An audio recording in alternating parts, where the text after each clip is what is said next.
250 years.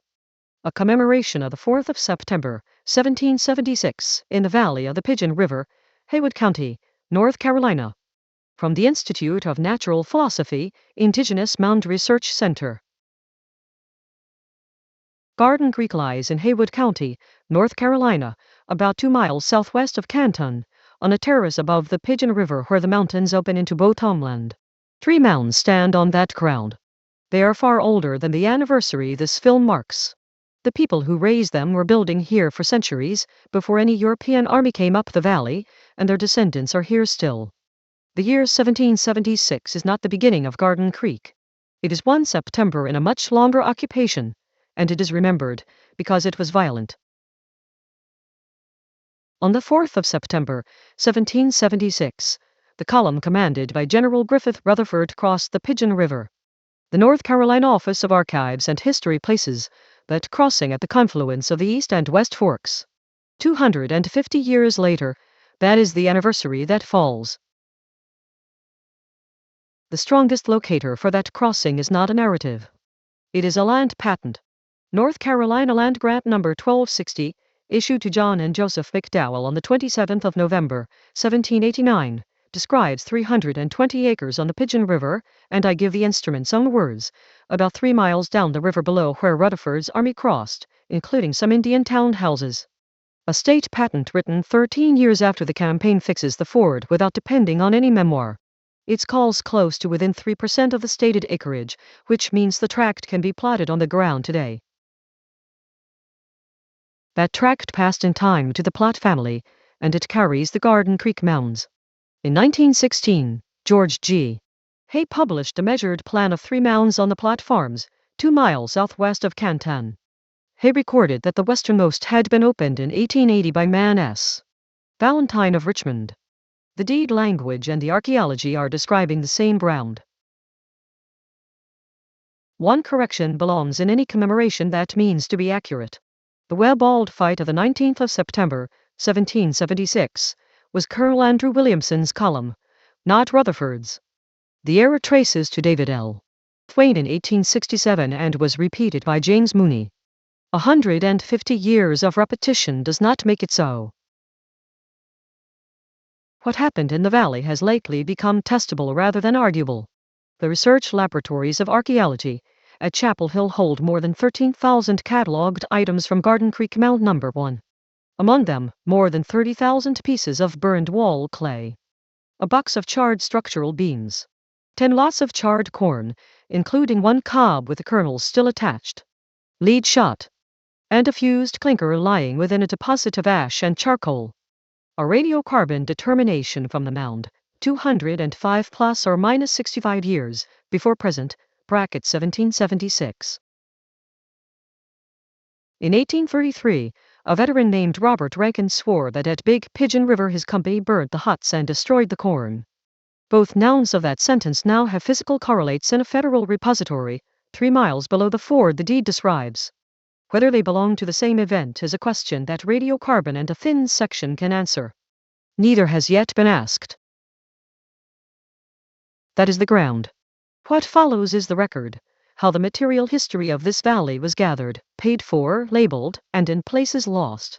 7 adversities stand between us and a clean account. The first is competition. Between 1870 and 1920, 2 collecting models work the same valleys for the same material. On one side, the federal and public model, the Smithsonian Institution and its Bureau of Ethnology, operating on appropriation, vouchers, registers, and published annual reports. On the other, the private and proprietary model, the Valentine Museum of Richmond and private collectors, operating on correspondence, register catalogs, and photographic plate series. Federal agents paid more. $5 for a bear, $4 for an image, against roughly $2 on the private side, and 50 or 25 cents by size. Mineral dealers, rival buyers, and hotel boarders pulled at the same supply. Competition raised expectations, and speed overtook record. Provenience is the casualty in that trade. The second is policy. On the 30th of March, 1883, the Office of Indian Affairs issued the rules governing the Court of Indian Offenses, under commission or higher price. Rule 6 made the usual practices of so-called medicine men a cognizable Indian offense, punishable by confinement in the agency prison for not less than 10 days. Read the rule closely and note its limits. It does not mention carved images, idols, rainmaking objects, or the possession of objects. It names no Haywood County witness. What can be said is narrower, and therefore stronger. A positive statement of December 1880 predates the rule. The questioning of August 1883 follows it. Policy conditions may have affected what felt safe to say. That is context, not proof, and it should be carried as context. The third is the order of the record. In the National Archives, Record Group 217, account 237,177, the paper survives. Voucher 17, the 24th of April, 1883, $30 for ethnologic specimens. $28.50 paid to Burnett, and $1.50 for packing and shipping, receipted by John W.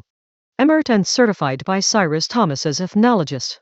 Voucher 40, the 21st of May and the 5th of June, $22 for soapstone specimens, with a separate seller sub-voucher itemizing 15 specimens at $1.46 and 2/3 each. On the verso, Spencer F.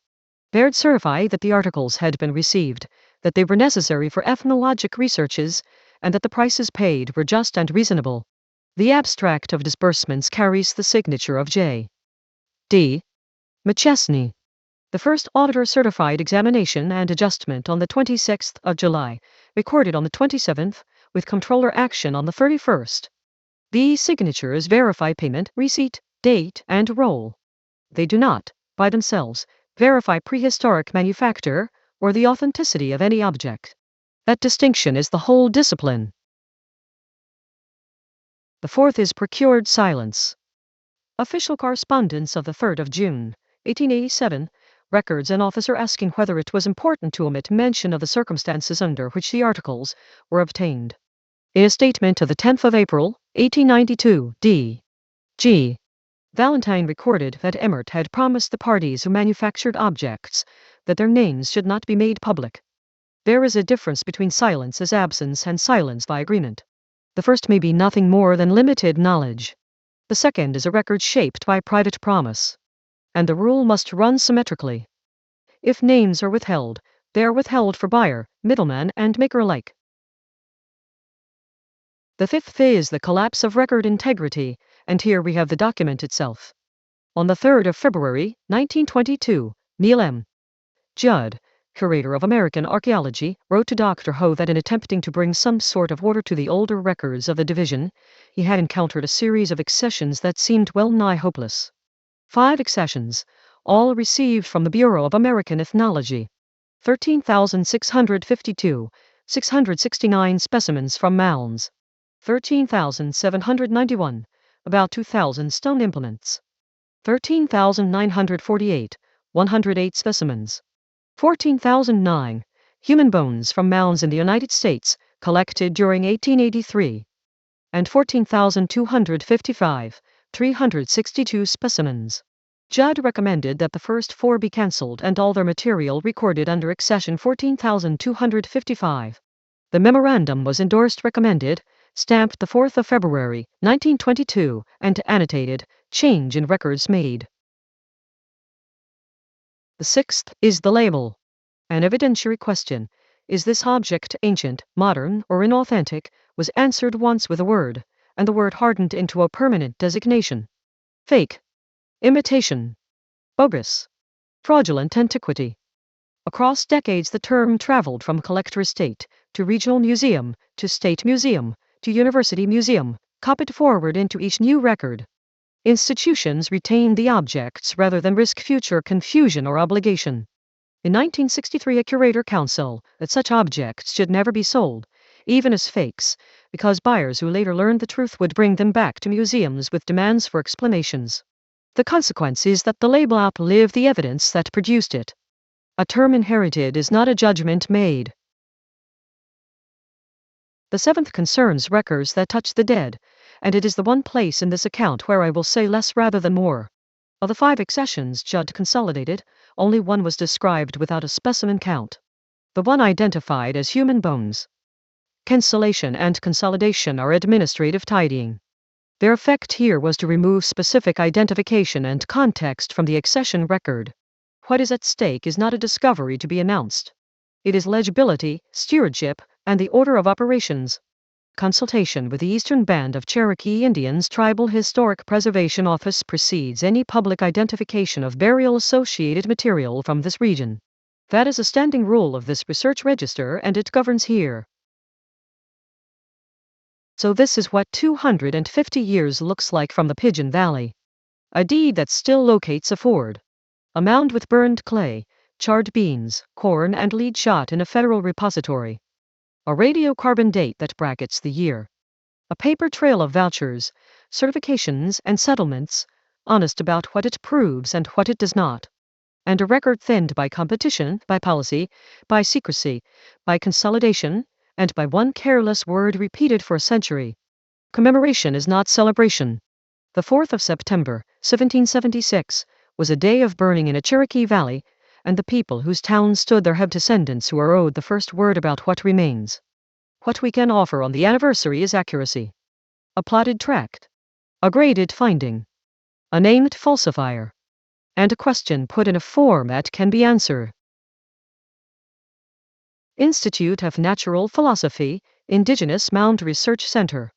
Vincent Barrows, Indigenous Mound Research Director. Source Finds and Corpus Compilation, Samantha Waddell. Sources: North Carolina Land Grant Number 1260, Hay, 1916. The Research Laboratories of Archaeology at the University of North Carolina at Chapel Hill. National Archives Record Group 217, Account 237,177. The Rules Governing the Court of Indian Offenses of 1883. And the Smithsonian Accession File for Accession 14,255. 4th of September, 2026.